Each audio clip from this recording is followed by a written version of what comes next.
Bonjour les amis, bienvenue sur PowerTrade, la chaîne des stratégies d'investissement simples et efficaces. Alors aujourd'hui, le marché avait commencé à part bien monter, surtout Total Energy qui montait bien aussi, mais à 13h et quelques, je regardais les marchés et puis patatrac, tout était redescendu et donc actuellement, il doit être 13h30 actuellement en France, puisque je vous rappelle que je suis au Japon actuellement. La variation de notre portefeuille par rapport à la veille est de plus 0,03%, c'est-à-dire plus 429 €. Autrement dit, rien, pratiquement rien de plus que la veille. Notre résultat depuis le 1er janvier 2024 s'élève à 2,09% de hausse pour 23 749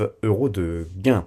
Donc voilà, très forte tension aussi sur les marchés américains qu'on va aller voir en graphique tout à l'heure, car vous savez que c'est les élections et on a donc Tesla qui en préouverture monte très fortement. Et vous savez qu'on a pas mal d'espèces sur notre portefeuille PowerTrade puisque c'est 189 538 € prêts à faire feu. Ça représente 16,37% de l'intégralité de notre portefeuille en termes d'allocation d'actifs. Alors allons voir donc le site powertrade.fr. Vous savez que vous écrit des articles régulièrement. Eh bien, nous avons un article qui a été écrit sur Theon International, une société en croissance rentable. Je vous laisserai aller lire cet article très intéressant. C'est une société que nous l'aurions à PowerTrade, et surtout pourquoi? Parce qu'elle a beaucoup baissé. Regardez le graphique là sur Zone Bourse, on voit qu'elle est dans un petit biseau. On était sur sur des plus hauts là, qui étaient ici sur 14,50 et nous sommes à 8,89, et visiblement cette société pourrait néanmoins encore baisser assez fortement, puisque quand on est dans un canal baissier de ce genre, en théorie, eh bien ça peut encore durer. Alors regardons ce qu'il se dit aussi sur Zone Bourse, car vous savez que moi je suis plus en France, donc je regarde un petit peu les informations ici ou là comme ça. C'est absolument désolant de voir ce qui se passe en Europe, en France surtout. On voit que Auchan va supprimer 2389 emplois. On voit que Volkswagen fait des fermetures d'usines. On voit que Michelin fait la même chose. Merci Macron, merci Bruno Le Maire pour toutes ces années passées ensemble. Putain la vache, on attend qu'une seule chose, c'est que vous dégagiez, vous et votre équipe. Alors après, ceux qui arrivent là, je sais pas ce qu'ils vont faire, mais c'est absolument inquiétant. Moi j'ai l'impression qu'on va collapser, les gars. J'ai l'impression que on va de mal en pire. Et donc voilà, les élections vont peut-être nous montrer aux États-Unis peut-être une figure différente avec Trump. Rappelez-vous qu'avec Trump, les choses au niveau des investissements se portaient beaucoup mieux. Évidemment, ça sera certainement catastrophique pour les valeurs exportatrices au niveau de la Chine, tel Pernod Ricard pour nous, mais vous savez que Pernod Ricard, bon, ça c'est une grosse ligne, mais ça fait pas l'entièreté de notre portefeuille. Et puis l'argent, c'est une chose. Quand je vois les idées de la gauche, de l'extrême gauche, je me dis que le monde va de mal en pire et que la race humaine est en voie d'extinction, les amis. Mais enfin bon, bref, allons voir à présent les graphiques de nos valeurs. Et vous voyez que on va regarder, on était sur Bumitama, vous savez qu'on a vendu Bumitama et qu'on a vendu DBS, mais regardons graphiquement nos valeurs pétrolières. Alors on voit que GTT avait pas mal monté dans la matinée, puis patatrac, les cours redescendent. Avec les cours du brut, bien sûr, je vais pas vous montrer les cours du brut, mais ça va avec. Morel Prom, même chose, c'est peut-être moins grand en amplitude, mais on a une plus grosse baisse sur des Noasa, et puis Total Energy aussi, qui avait bien ouvert, et puis qui repasse dans le rouge. Alors SO, je vous avais dit depuis plusieurs jours, qu'il ne fallait surtout plus rentrer sur cette valeur à l'instant T, hein, c'est une très belle valeur, mais là, actuellement, vous voyez qu'on est, je pense, condamné à aller au moins à minima à 93,50 €. Alors l'avenir nous le dira si l'analyse graphique me donne raison. Hein. Pour moi, c'est des points minimums sur lesquels cette valeur doit aller. Sur la Française des Jeux, on a une prise de bénéfice, hein, pas bien méchant, hein, quand on voit toute la hausse que nous avons pu voir depuis le 3 octobre, hein, donc beau rallye haussier, hein, sur la Française des Jeux, une des rares valeurs, hein, qui a bien performé sur le CAC 40. Veralia monte aujourd'hui, donc un petit peu normal avec tout ce qu'elle a baissé, donc c'est une valeur qui prend 0,80%. Et puis voilà, on va s'arrêter là, hein, parce que de toute façon, au niveau des hausses et des baisses, hein, c'est surtout les baisses qui l'emportent. Quand on regarde Taiwan Semiconductor, on voit qu'elle a une préouverture en baisse, hein, donc c'est une valeur qui va encore peser sur notre résultat du jour. Mais par contre, on a Tesla qui en préouverture. Là, vous voyez qu'on était à 251,34 en clôture et en préouverture, on booste à 284,19. Les amis, c'est absolument impressionnant. Et voilà, moi d'ici, hein, je regarde un petit peu les infos de ce que je peux comprendre à la télé japonaise. On voit que Trump, eh bien, il est donné victorieux à ces élections. Et donc, voilà, j'espère que, d'ailleurs, hein, moi je suis pas citoyen américain, mais j'espère que Trump sera réélu, car moi j'ai souvenir que son mandat était un mandat sympathique. C'est un mec qui nous fait bien rigoler, les amis, et surtout, eh bien, c'est quelqu'un qui n'est pas pour la guerre, et donc peut-être qu'il pourrait stopper un petit peu ce nombre de morts qu'il y a de jour en jour en Ukraine. C'est assez désolant de voir à quel point l'équipe Macron et les Européens, avec l'équipe américaine en place, eh bien, persistent à foutre autant de milliards dans l'Ukraine, hein, avec un président ukrainien véreux, avec tout ce qu'on sait de lui, etc. Et puis le nombre de morts qu'on envoie au casse-pipe, les amis. Et puis pendant ce temps-là, ces milliards que nous prêtons à fond perdu, car l'Ukraine nous remboursera jamais, tous ces matériaux militaires qu'on donne à l'Ukraine, alors que nous n'avons même pas 24 heures de stock de munitions dans notre propre pays. Enfin, on est sur un pays qui marche sur la tête, les amis, c'est moi qui vous le dis. Heureusement qu'on a encore des belles entreprises et des chefs d'entreprise qui tiennent la route. Mais vous savez, je vous l'avais dit, hein, lors du début de la guerre en Ukraine, je n'ai cessé de vous dire qu'on se tirait une balle dans le pied et que sans une énergie bon marché, eh bien l'Europe et la France donc iraient de mal en pire. Et on voit bien que d'ailleurs l'industrie allemande aussi, puisqu'elle s'est privée du nucléaire. Et donc voilà, hein, de faire tourner les usines au charbon et à l'éolienne, on voit ce que ça donne, les amis. Enfin bref, moi je dis ça, je dis rien, mais il serait temps un petit peu que les Européens se réveillent et surtout que les Français peut-être pensent à sortir de l'Europe, hein, si l'Europe continuait à agir en fait contre nos propres intérêts, hein, puisque c'est ce que fait l'Europe. Hein.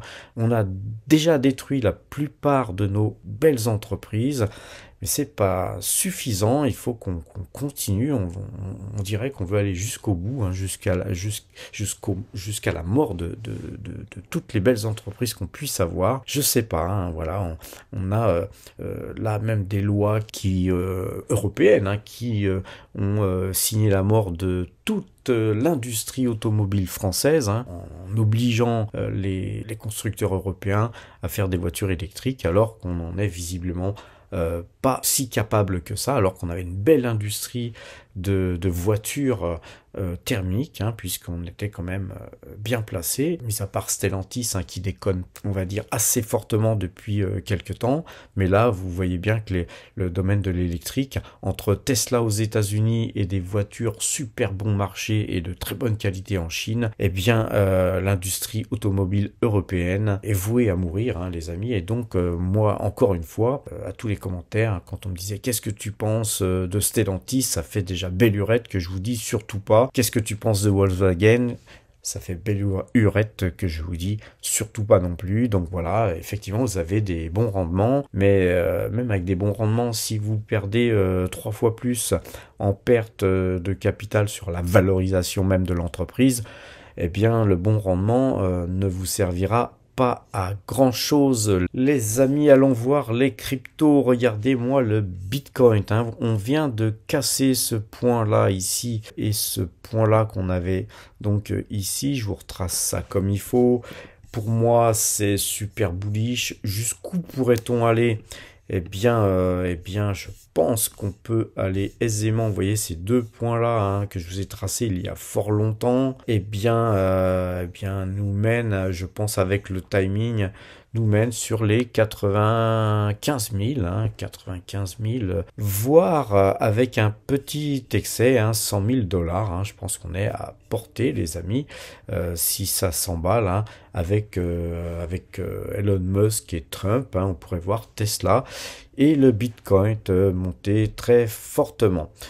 Alors, regardons notre watching list à présent. Et sur la watching list, vous savez qu'on a vendu Hug Autoliner qui était sorti de ce canal haussier. Hein. On va zoomer un petit peu.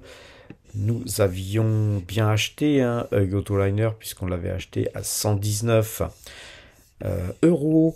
On a revendu sur quasiment les plus hauts de souvenirs ici. Nous avons ensuite mis un stop ici pour ce qu'il nous restait sur un autre compte. Et comme la moyenne 2 jours, 12 jours avait croisé ici, eh bien, nous avions aussi sur un compte où nous avions encore quelques titres soldés l'intégralité de nos titres Hug Autoliner. Et puis aujourd'hui, Hug Autoliner, eh bien, elle continue de baisser. Moi, personnellement, hein, je pense que ce point bas ici, qui est à 99 euros, on va dire 100 euros, je pense que revenir sur Hug Autoliner, sur signaux, hein, les amis, hein, faudrait attendre quand même un croisement de moyenne mobile 2 jours, 12 jours, mais sur la zone des 100 euros, me reste tout à fait possible. Et donc, bien, on envisage d'acheter Hug Autoliner plus bas. Moi, je vais regarder à présent un Barrick Gold qui n'a pas encore coté aujourd'hui, mais voilà, au vu de ce graphique, j'envisage aussi d'acheter Barrick Gold dans cette zone-là, dans ce rectangle ici, et si possible, après rebond de ce trend violet, mais c'est surtout sur la moyenne 2 jours, 12 jours, que nous allons opérer sur cette valeur, même si elle n'allait pas sur cette zone que je vous avais dessinée. Concernant Parex, eh bien Parex, on avait eu un signal d'achat, en moyenne 2 jours, 12 jours. Je verrai peut-être à l'ouverture cette nuit au Japon, c'est plutôt tard le soir ou la nuit, que je regarderai ça si je suis réveillé, les amis. Et puis voilà, pas grand chose d'autre à faire. On va regarder Coca-Cola qui montote un petit peu, mais voilà, on est en train de se battre ici sur ce trend jaune. Laissons les gens se battre et revenons voir qui va mourir, des acheteurs ou des vendeurs. Et Mersen, encore une fois en baisse. Mersen, un titre que nous l'aurions. Encore une fois, là les gens se battent pas. On a visiblement des vendeurs qui sont plus forts, et les acheteurs qui sont tous en train de mourir les uns après les autres. Eh bien, nous allons racheter du papier sur des cadavres bientôt, les amis, sur Mersen. C'est magnifique. Faut être un petit peu croque-mort quand on fait ce métier. Et puis alors Michelin, vous voyez que voilà, Michelin va pas super bien, et donc c'est pourquoi Michelin ferme ses usines pour certainement les rouvrir dans des pays plus accueillants, avec moins de taxes, avec une énergie moins chère, etc. Vous savez que les entreprises ne peuvent bien fonctionner qu'avec une énergie bon marché, les amis. Si on n'est pas compétitif par rapport aux autres pays, eh bien, on en paye les pots cassés.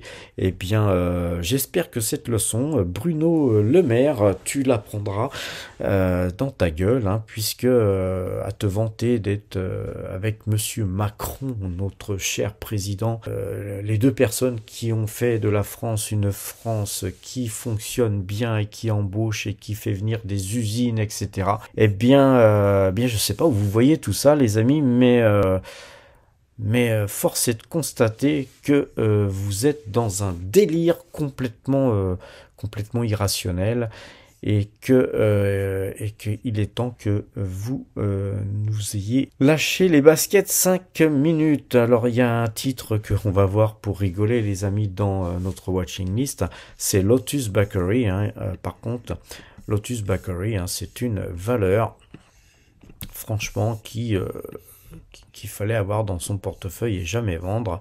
Vous voyez que je vais vous dézoomer ça. C'est une valeur qui ne fait que monter. Hein. On va encore dézoomer parce que c'est impressionnant. Elle était en l'an 2000 à 2781 € et elle est à 12 020 € aujourd'hui. Je la juge quand même trop chère, hein, pour l'acheter. Mais ceci dit, voilà, Lotus Bakery, une valeur de fonds de portefeuille à avoir, les amis. Alors, rappelez-vous, hein, je suis au Japon, je vais vous quitter sur une petite vidéo sur le Japon, hein, une vidéo bonus. J'ai pas fait grand-chose aujourd'hui car j'ai encore quitté Fukuoka pour aller à Oita, et à partir de là, vous voyez que j'ai quand même fait pas mal de kilomètres ces derniers jours, donc je suis un petit peu fatigué, mais je pense qu'à partir de demain, hein, je vous montrerai encore plein de choses sympathiques sur le Japon. Et puis voilà, j'espère que nos valeurs remonteront un petit peu, car voilà, on est en train de terminer l'année très très difficilement. Souhaitons que Trump soit élu et puis que les marchés repartent de l'avant, les amis. Sur ces bonnes paroles, portez-vous bien et à demain.